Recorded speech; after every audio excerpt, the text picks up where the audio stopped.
TV7 Israel News is made possible thanks to your generous donations.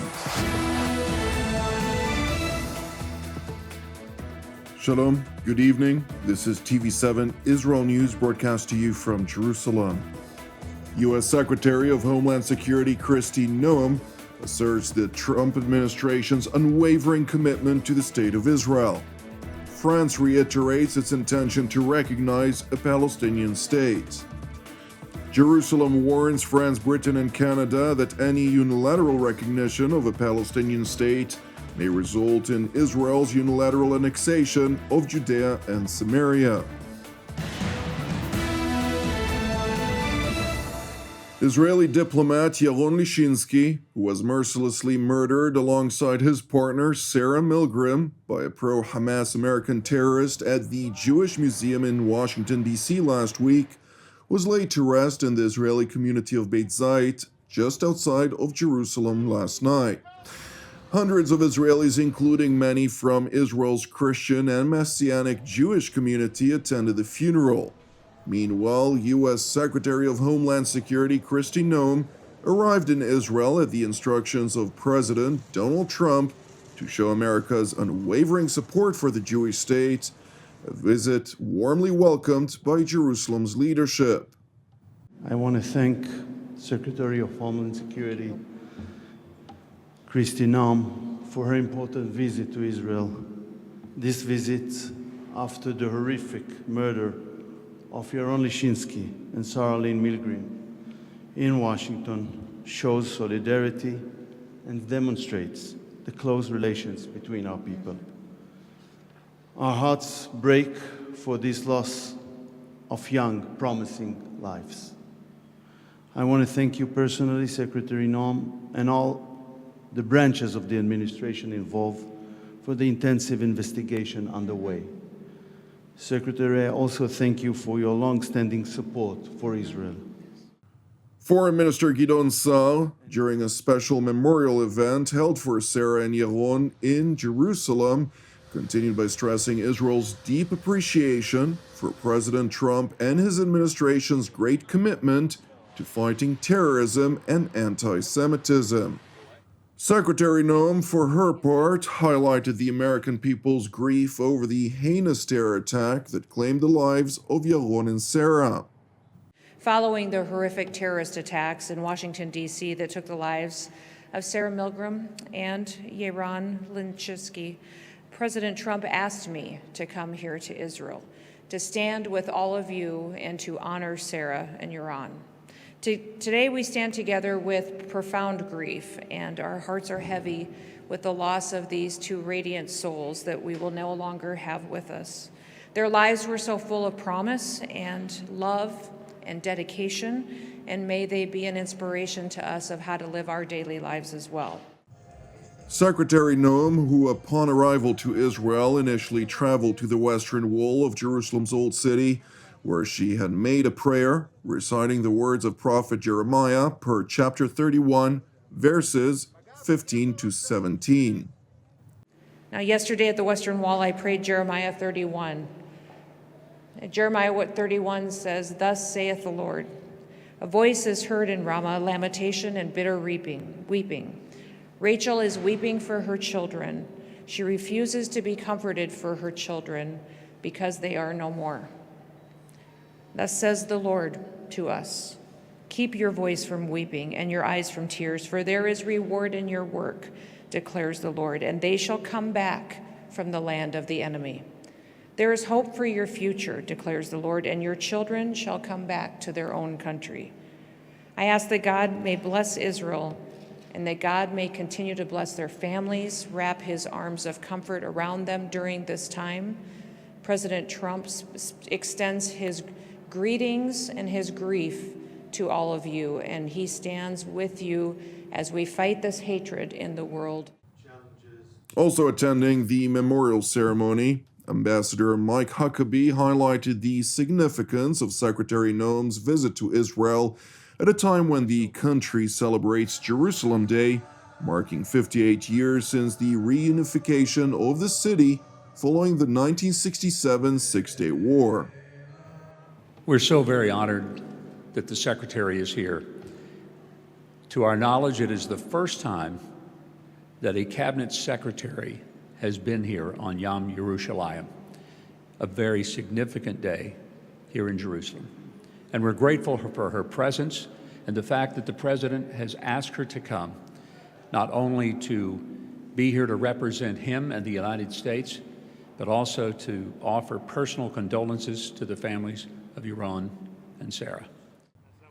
Over the weekend, Israeli Prime Minister Benjamin Netanyahu also addressed the heinous terror attack in Washington, D.C., which claimed the lives of Yaron Lishinsky and Sarah Milgram, stressing that their murder was not just the result of a random crime. Yaron and Sarah weren't the victims of a random crime. The terrorist who cruelly gunned them down did so for one reason and one reason alone. He wanted to kill Jews. And as he was taken away, he chanted, "Free Palestine." This is exactly the same chant we heard on October 7th. On that day, thousands of terrorists stormed into Israel from Gaza. They beheaded men, they raped women, they burned babies alive, they butchered 1,200 innocent people and took 251 innocent people hostage to the dungeons of Gaza. A short time afterwards, Chancellor Scholz of Germany visited Israel. And after he saw the horrors, he said to me, "These Hamas terrorists are exactly like the Nazis." He was right. And if they could get away with it, these Hamas terrorists would have slaughtered every last Jew on earth. For these neo-Nazis, Free Palestine is just today's version of Heil Hitler. They don't want a Palestinian state.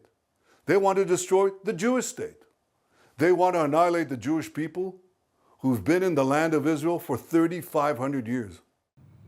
The Israeli leader also responded to the joint condemnations of Israel by the leaders of France, Britain, and Canada to include their voiced intentions to recognize a Palestinian state.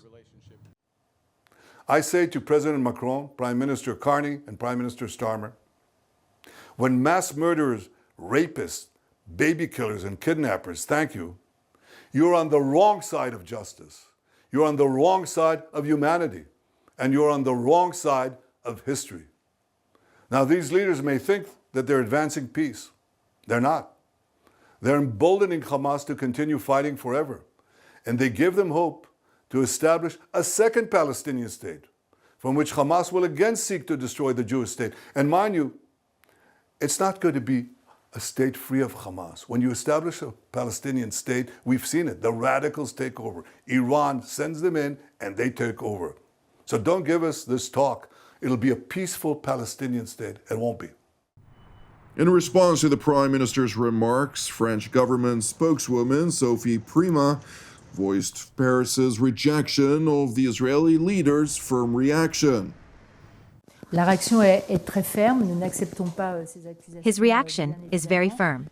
Of course, we do not accept these accusations. Obviously, what happened in Washington was an anti-Semitic act, and we do not accept that either. We do not confuse the Israeli people with the policies being pursued today by Benjamin Netanyahu. You know the great immense reservations we have, particularly regarding what is happening in Gaza. I think we must de-escalate this rising tension between our two states and work to find lasting peace solutions for Israel and Palestine. In addition to President Macron spearheading international pressure against Israel, France has also joined the government of the Netherlands in asking for a review of the EU-Israel Association Agreement, demanding for the enactment of Article 2 in particular, which Paris believes could lead to EU sanctions against Israel. Despite French hopes to turn Europe against Israel, Germany, Italy, Greece, Cyprus, the Czech Republic, Croatia, Hungary, Bulgaria, and Lithuania had all voted against its bid in support of the State of Israel. Nevertheless, France is now also seeking an alternative avenue to confront Israel, hoping to declare recognition of a Palestinian state during a June conference that will be held on the sidelines of the United Nations General Assembly. Oui, ça avance. Nous avons été rejoints. Yes, it's moving forward. We've been joined, as you know, by a number of other countries, Canada, the United Kingdom, and others. And this is the subject of discussions for the meeting that will take place in New York at the end of June, under the presidency of Saudi Arabia and France. It's moving forward. We'll see if it goes through to completion at that time. Si ça va jusqu'au bout à cette période-là. Despite France hoping to push for additional countries to recognize a Palestinian state, the majority of Western countries have rejected those attempts by President Macron and underscored their refusal to attend the June conference. Moreover, Jerusalem has warned Paris, London, and Ottawa that if they unilaterally recognize a Palestinian state, Israel may respond unilaterally by asserting its sovereignty over Judea, Samaria, and the Jordan Valley. Thank you for watching TV7 Israel News. I would like to encourage you to take a moment to pray for the 58 hostages, with up to 20 of them among the living, who've endured 598 days in Hamas captivity. Pray also for the Israeli, U.S., and British troops, among others, who've been operating day and night to keep Israel safe, and for the peace of Jerusalem and salvation of Israel. Also, if you've been blessed by TV7 Israel News, which is exclusively funded by our viewers, please consider supporting our productions. You can donate via our website at www.tv7israelnews.com. I'm Jonathan Hassan, wishing you a Shavua Mevorach, and God willing, we will see you during our next update. Until then, Shalom from Jerusalem.